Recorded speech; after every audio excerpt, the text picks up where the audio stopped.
Hi Pisces, this is Pisces Hub. Welcome to my channel. So for today's video, gamitin natin itong The Keeper, the Fortune Telling card. Alamin natin kung ano yung mga posibleng mangyari for Pisces para sa araw na ito. Okay, so this is a timeless reading Pisces.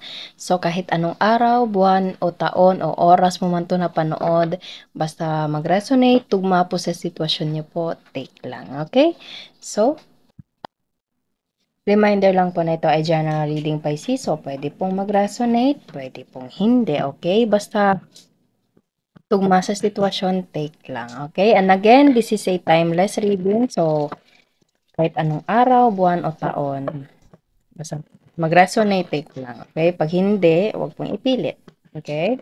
And ang lalabas ng mga energies dito, masculine or feminine man na mga energy ay pwede po sa babae, pwede po sa lalaki, or sa LGBT na mga Pisces, or yung mga taong nagdidil kay Pisces. Okay? So, ano po ang mga posibleng mangyari for Pisces sa araw na ito? Mga gabay, mensahe niyo po para kay Pisces para sa araw na ito.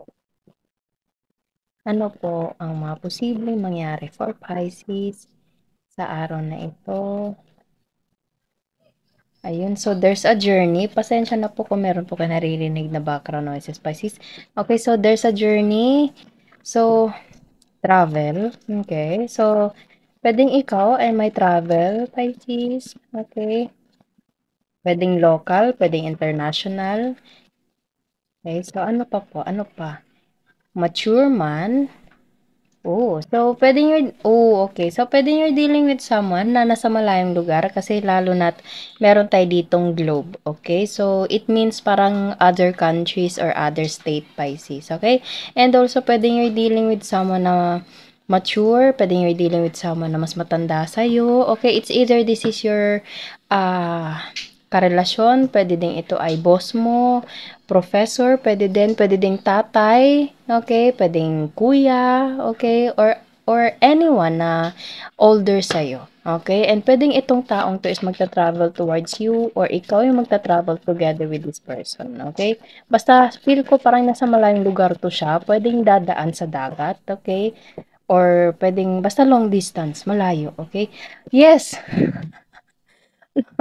Long distance Pisces, distant horizon, okay? As I said, pwedeng dadaan talaga to sa dagat, okay? Kasi meron tayo ditong flying barko. Okay? Flying barko to siya. So, nakikita nyo. And meron tayo ditong parang mga flag. I don't know kung meron bang parang familiar sa inyo dito. Pwedeng nandito yung mga flags. I don't know, yung mga kulay nila sa bansa na pupuntahan mo or sa bansa na nanggaling itong taong to. Basta there is someone na mature. Okay, pwedeng siya yung magpapapunta sa'yo doon or siya yung pupunta sa'yo. Okay, basta malayong lugar Pisces. Journey, distant horizon, mature man with globe. Okay, basta malayong lugar.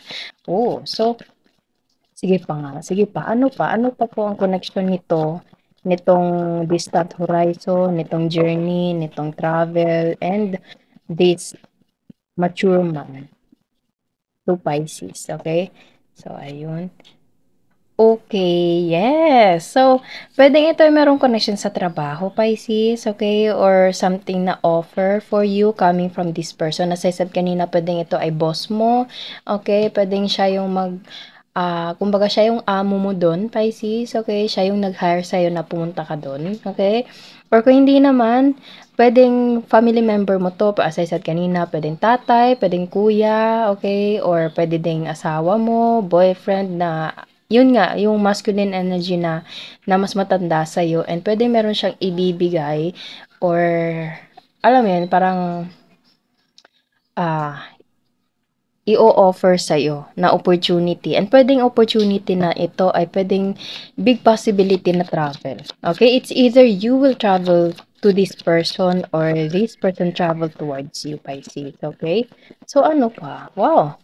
Maganda. So, it's either this is a career or offer, opportunity, or pwede din siyang love, okay? Kahit ano po, kahit saan po magtugma sa sitwasyon niyo po, okay?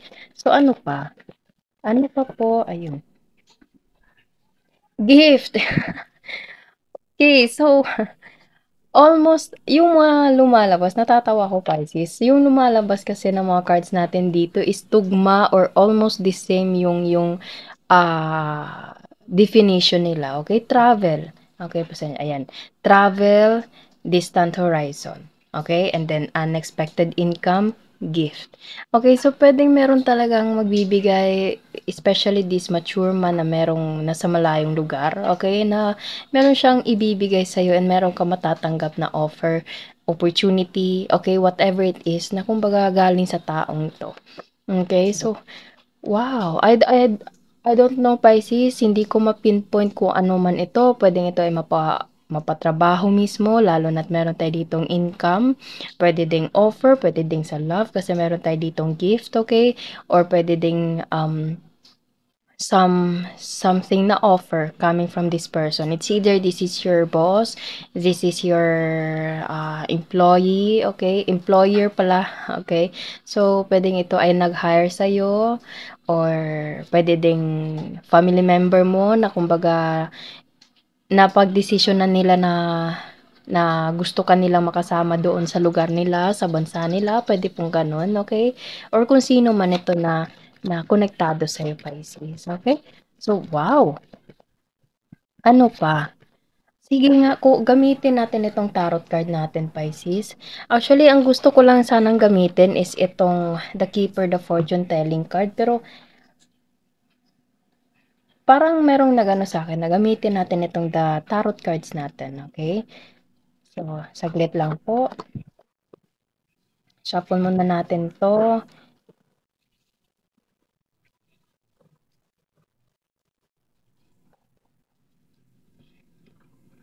Alamin po natin kung ano yung mga posible pang mangyari, mga clarifications to these cards right here. Okay, so ano pa po ang message niyo po for Pisces regarding with this journey?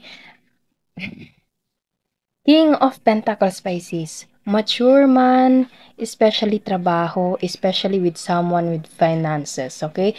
So, yes, pwedeng ito ay merong connection sa trabaho, sa offer, Pisces, okay? Kitang-kita niyo mismo, merong coin, wow! So, pwedeng this person is your employer, Pisces, or your someone you're dealing na ah, merong kakayahan and puwedeng itong taong 'to is nakatira sa ibang lugar, ibang bansa, okay?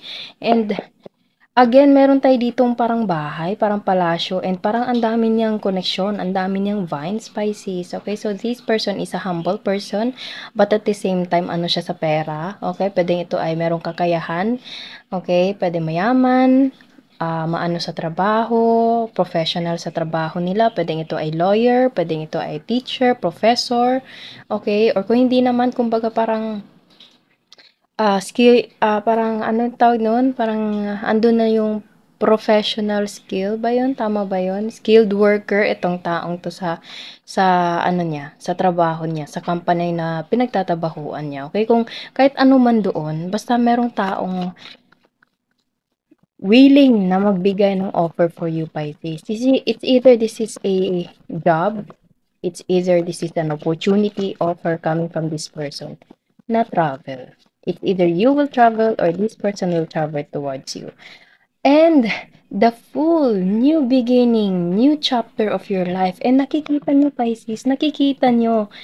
Para siyang ano, ang tawag nito, ito yung parang ginagamit pag parang may ano, hindi ako makapagsalita tuloy. Parang ito yung ginagamit sa mga pinapanood nating movie na 'pag naglalayas, okay, or parang nagsasaal sa balutan, okay, or merong travel na gagawin, maglalakbay, okay. 'Di ba ganito 'yun, okay. So kung modern days, of course, sa panahon natin ngayon, maleta, okay, malaking bag, backpack, okay, kahit ano man basta. Okay, so yun yung point ko, Pisces. So there is a big opportunity, big offer for you to travel. I don't know what kind of travel it is, Pisces, okay?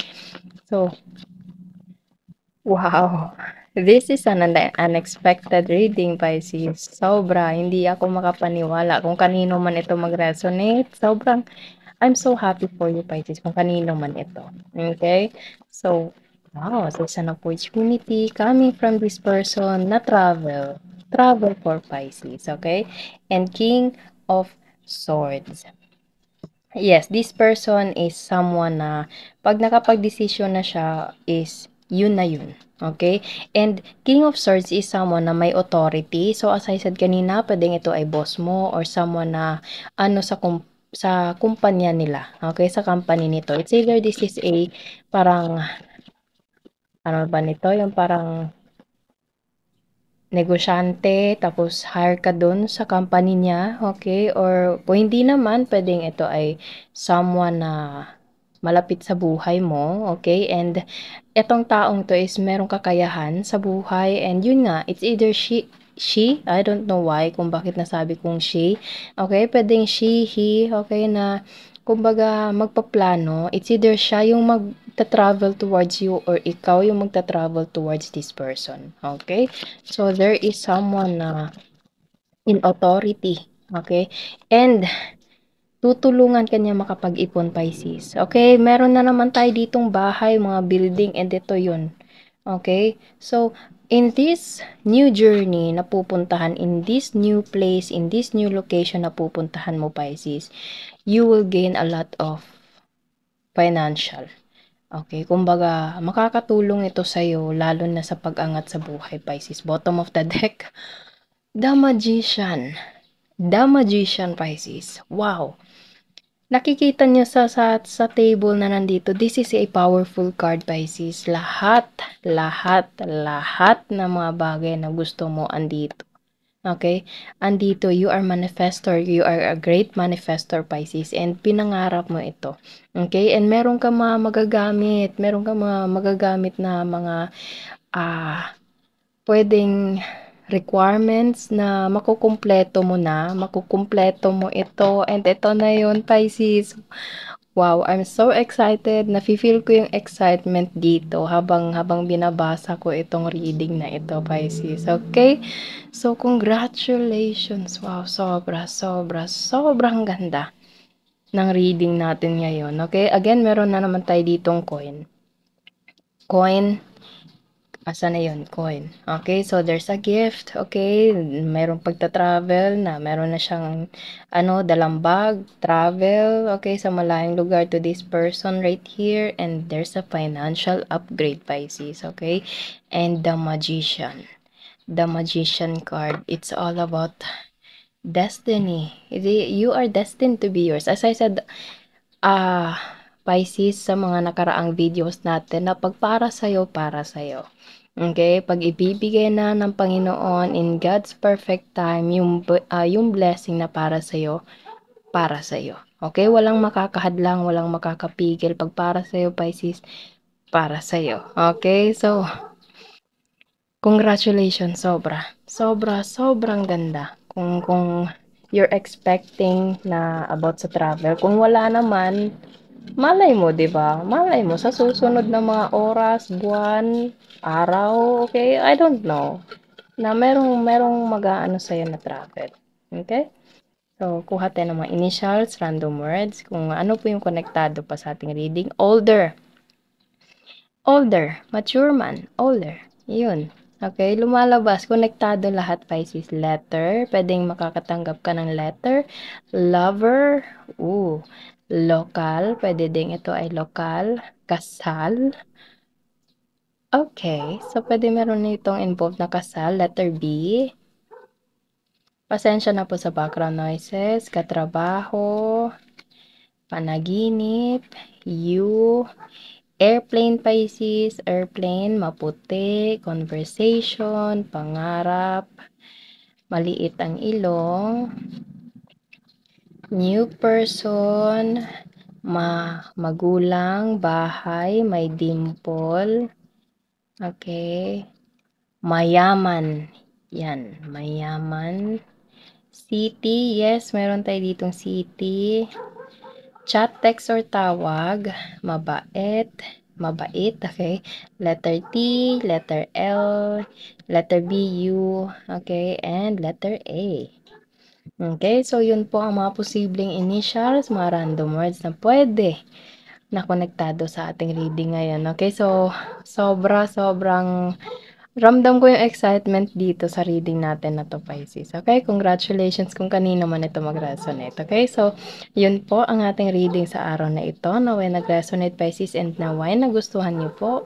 Huwag niyo po sanang kalimutan na mag-like at mag-subscribe po sa ating channel and click the bell button para ma-notify po kayo sa next videos na i-upload natin, okay? So, thank you, Pisces, and God bless!